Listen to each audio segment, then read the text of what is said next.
This is Dave Meltzer with Entrepreneurs, the Playbook, and I have a special treat for you on this episode. Mark Kirkham is here. He's the SVP. He's the CMO, that's Chief Marketing Officer, at a small company, a small iconic brand here in America and around the world, PepsiCo.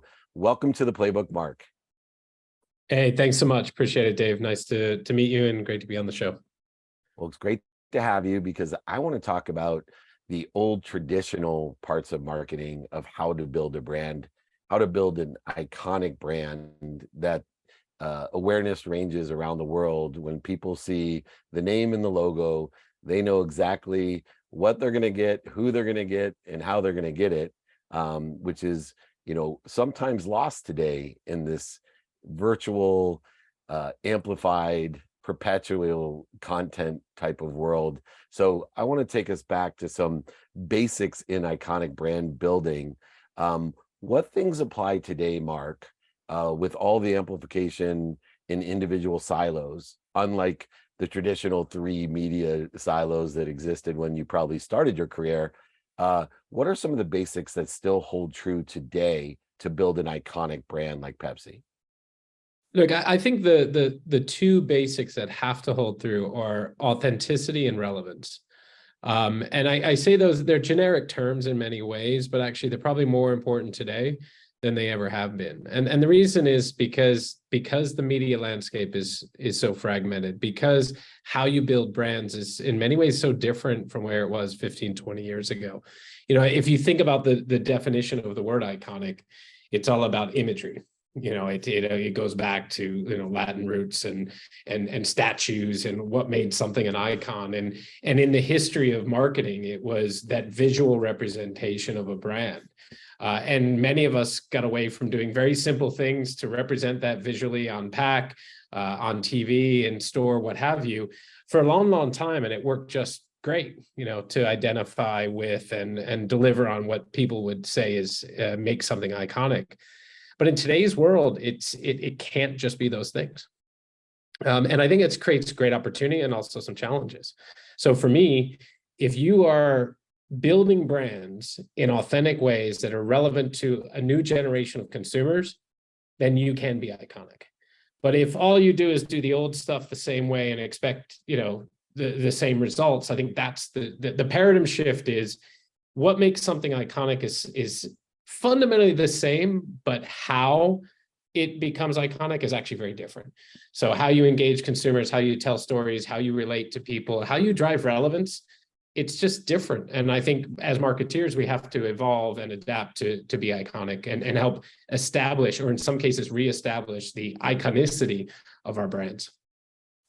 Yeah, and using that term iconic in a fairly liberal way, I've been blessed to build some iconic sports brands like the Troy Aikman, Steve Young, and Warren Moons, the Lennox Lewis and Vander Holyfields of the world. And I have found by studying physics, believe it or not, that I have learned the energy of this idea of building a community. And I think when we look at iconic brands, there's a certain community that Pepsi is the lead of, and that is in a frequency or vibration of that neighborhood or community. And frequencies and vibration, when you talk about, and your branding is about staying in tune with the next generation, we need to aggregate our community. We want exponentiality of outcomes and growth of that community, and we want that to accelerate. And we have to stay on top of the neighborhood that we're attracting in this brand building and this iconic community, as well as an iconic brand. It seems to me, and I've studied Pepsi and I've studied what you do, that you have a keen sense of the energy behind the brand, not just the clever communication of the brand or the coloring and the iconic people that you associate, but it seems as if you really understand a frequency of your community and you stay on top of that and ahead of what's going on today to resonate even beyond satisfy with the product. Yeah, I think it's important that all brands identify where they sit in culture so they can understand how they're going to be able to relate to new consumers in new occasions, and in many cases in in new context, right? I mean, you know, when I grew up in the 70s and 80s, you'd have a very different context for the category than what you have today. And you think about the dynamics that have changed. You have to think about, if Pepsi's known for sport and music, and Gatorade's known for sport, and 7-Up is known for refreshment, and all the brands that we play with internationally, you've got to be really clear on the communities, to your point, that you're talking to. You know, so with Pepsi, like, how do we engage communities differently, you know, in sport and gaming? Look at our deal with EA. You know, it's a massive step change for us with what we're doing with EA FC. And we couldn't do that deal in the past because of the relationship that the former title had with one of our competitors. But we're now thinking about, how do you transverse the gaming culture with, you know, football culture, which is rabid, and soccer culture, and also music culture. There's an intersection between all three. Look what we've done with our UEFA Champions League partnership, for example. You know, when UEFA was building what wanted to be a more entertainment forward, but yet true to what is the football tournament, they came to us. Why? Because of all the work we had done historically on the halftime show with the Super Bowl. So all of these things are allowing us to build new relationships, new partnerships. But ultimately, the community these communities are overlapping. You know, they especially when you talk about sports, music, and art and gaming, it's all one. And if a brand can identify the passion area, the partner, and the unique and authentic storytelling capability, you can do great work. And the other thing is, you know, then you have to look at each brand differently. What you do for Pepsi versus what you do for Gatorade. You know, we built a grassroots program we call Gatorade 5v5. We've had over 150,000 kids around the world participate in what's essentially a 5-a-side tournament. Now, it's not a tournament, it's a brand building activation opportunity for us, but also it's an education opportunity. It's what is the role of the product? What is the role of the brand? And we tie that to our partnership with Champions League as a way to show that we're giving an opportunity for kids from, you know, the UAE to Korea to Ecuador, an opportunity to go to the biggest game of the year in soccer. So I think taking these communities and having a very clear role for your brand to be part of that community, but ultimately to amplify that community. That's I think the special sauce today. It's not as simple as build an idea, find a media plan, and execute it. It's a much more hands-on look at the consumer behavior, understand who your consumer is, and ultimately it's a very human nature thing. How are people engaging with topics, and how can you be relevant in that conversation?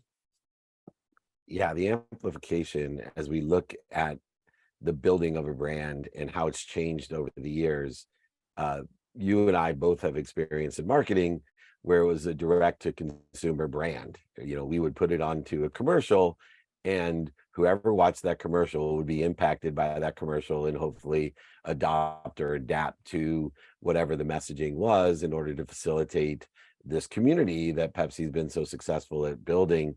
But today we don't know where it goes. And there's certain individuals that by chance or by direct strategy can amplify a message more than the old direct channels can. There's individuals who have an engaged, you know, following that is greater than our favorite TV shows of the past. And I was curious because I think it would be one of the greatest challenges, but also one of the greatest opportunities for Pepsi and all of your brands to figure out how to get a maximized amplification of content that's created, activations, which are now not just activations, they're content. A billboard is content that can, with the right message, be amplified past the million drivers that may pass a billboard into hundreds of millions of people if it's the right frequency or authentic in its nature.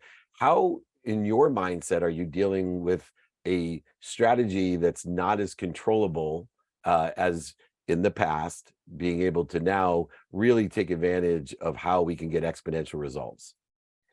I think it goes back to the principles and Kotler and those guys, it's still relevant, but the channel's different, right? If you go back to the academic side of what we all learn on marketing, is that the four P's, the C's, it doesn't matter which academic principles, they're still relevant today.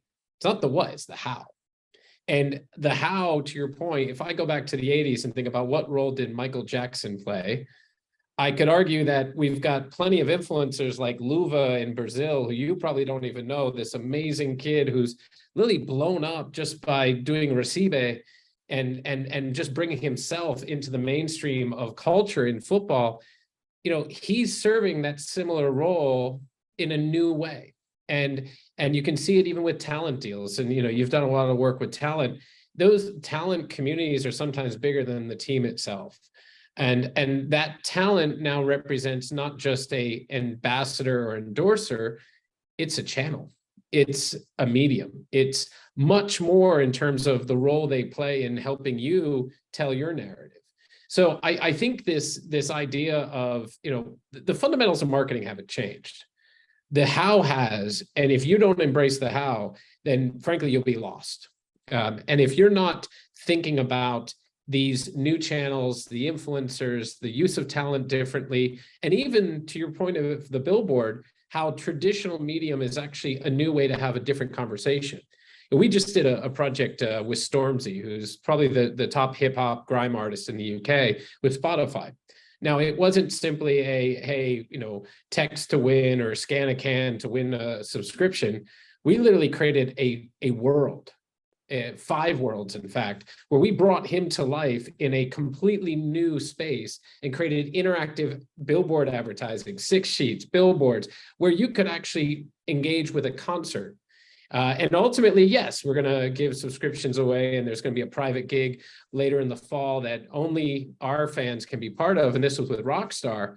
You know, this idea of taking immersive experience and taking music platforms, traditional media, talent used totally differently, that is, I'd say, the new common. You know, that is what's going to be the everyday approach to marketing. And again, the principles of what are the same, but the how is actually very different. And thinking about that, how one of the unbelievable tests of time that Pepsi has evolved with is addressing and engaging the younger generation. And it's not just a matter of over a decade, it's pretty much over my lifetime that you somehow have been able to engage the youngest generation that's driving all types of sales to the multi-brand worldwide that Pepsi represents. What do you think, you know, a key component of being able to continually stay in front of what becomes faster and faster with change, this younger generation? Well, I think it has to start with what does the brand stand for, and I think if we look at the Pepsi brand, you know, over the last 125 years, as a matter of fact, we've always been a challenger. You know, we were the second big cola. We were the first in some countries in the world, but the last in others. And our approach and fundamentally what the brand stands for, and you could say this for other brands in our portfolio as well, is we really want to challenge people to enjoy life, enjoy the product, enjoy these things. But what is enjoyment for you or I or my kids is different. And I think that's forced Pepsi as a brand to be in tune with culture very differently than our competitors or even other brands in other categories, because by very nature, we must change. We have to embrace change. We have to embrace culture. We have to be able to pivot. We have to be able to change our logo every 10 or 15 years. Why? Because that's who we are. And I think what makes it special is it gives us the permission to evolve our product, our no sugar products. If you think about how we evolve our communication, both in terms of channel, medium, storytelling, talent, all of these things, we have permission to do that because consumers see us as a more dynamic. If our competitors are viewed as timeless, kind of always the same, we are much more timely. We are much more at the cutting edge of change and engagement. And it doesn't mean we have, there's still plenty of great brands out there doing amazing stuff we can learn from. But I think it allows us as Pepsi, and I would say as PepsiCo and across our portfolio, to just do things differently. But to do that, we need to be in touch with culture.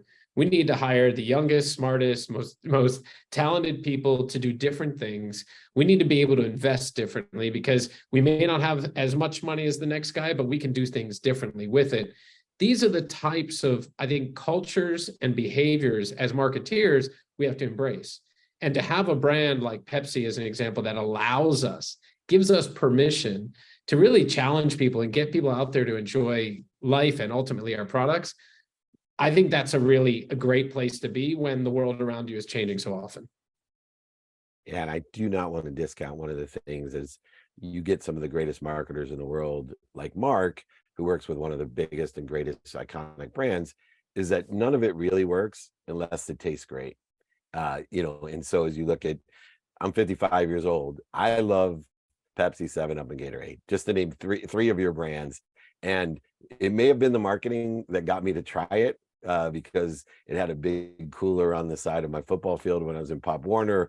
Whatever enticed me or stimulated me to try the product, but has kept me around for 50 years, is that it's still the best tasting product. And that really helps you. To that end, there is an advantage today that we didn't have when I was on the sidelines, of my football team. And that's a lot of technology and data that's driven by that to stimulate more interest so that more people can enjoy the great quality and great taste of your product. How important is your future roadmap with the technology that's available today and the cannibalization of the data that must be in the billions of people in order to effectuate learning, as well as stimulating more interest, because you obviously have to, you're a company that listens for, not talks to their customer, which I think is a huge advantage in the authenticity of your brand. Yeah, I mean, look, technology and data is going to be at the forefront of any brand's strategy moving forward. And if it's not, they're not going to be relevant. And back to my conversation about authenticity and relevancy, today, data and technology allows us to take our conversation into new places. Whether it's simply just using first-party data to target consumers in relevant channels. We do a lot of work within our company around perfect store execution, targeting most valuable stores, using store data as well as community-based data to understand where people are shopping and for what. That data is precious so that we can actually be much more focused on our messaging. And if you can be more focused on a messaging, you get more bang for your buck. And more importantly, the consumer feels, hey, I'm relevant to them. They're targeting me with the right message in the right context. And this whole idea of, mass marketing exists as I'll call it a term, but it's not really mass as we used to think of mass. Mass was a big buy with a big media agency, with a big billboard campaign or whatever. Today, the mass is actually fragments of other things. And under all of that is data. Whether it's e-commerce direct-to-consumer data, whether it's Spotify subscription data, whether it's data from our partners to allow us to actually communicate to different fan groups differently, all of this will allow us to be more relevant and ultimately our message to be more authentic. And it doesn't have to be as technically savvy as AI to actually allow us to be hyper relevant. AI is obviously the topic on a lot of people's conversations today, but AI is already being used today. Many of our companies and many companies around the world use AI in the back of house, much better in forecasting, all the things that we know AI has been allowing us to be smarter as companies. And then you get to generative AI, which ultimately there's challenges and opportunities with it, particularly when you think of the risks of IP usage. So we'll continue to explore and use technology and data, but what's core to that is understanding the consumer. Every data point is a point in time, a piece of behavior, a piece of consumer insight that allows us to have better messaging, better understanding of what consumers want from a product standpoint, better understanding of the context of an occasion, which is, frankly, if you think of beverages and food, it's all occasion-based. So all of these data points allow us to just be smarter. And without data, frankly, people forget there was data even before there was, mobile phones. It just was a lot harder to get. It was a bit more linear. In today's world, I still think of the guy who stopped traffic in Berlin by putting 99 phones into a wheel wagon and created, and basically hacked Google. Like, that just shows the power of data. So if you don't embrace that as a brand, you're not going to be successful in today's world. Well, thank you so much for helping all of us as an iconic brand builder yourself of an iconic brand like Pepsi. We're blessed here on the Playbook to get an MBA in a day. Go back, listen to this again, enhance the amount of money that you're spending on your education, especially in marketing and brand building.